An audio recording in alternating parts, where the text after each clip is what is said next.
Today I want to show you a simple and cheap way that you can organize your air hoses or extension cords, and all you need is a piece of rope with two loops like this. So what I have here is about a 26-inch piece of rope, and all you do is loop it and then tie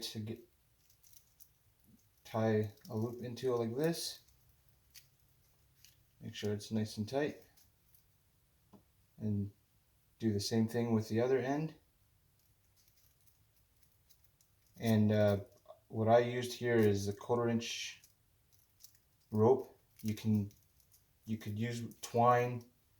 A thinner rope would actually work a lot better than this, but as long as it's strong enough to hold your extension cords and hoses, whatever it is that you want to hang up.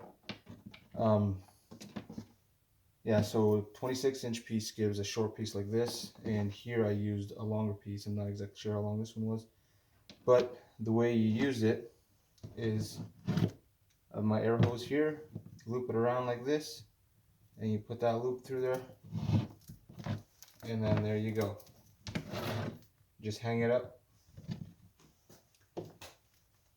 on a nail, on a hook, anywhere, and just like that, organize it without having everything falling apart.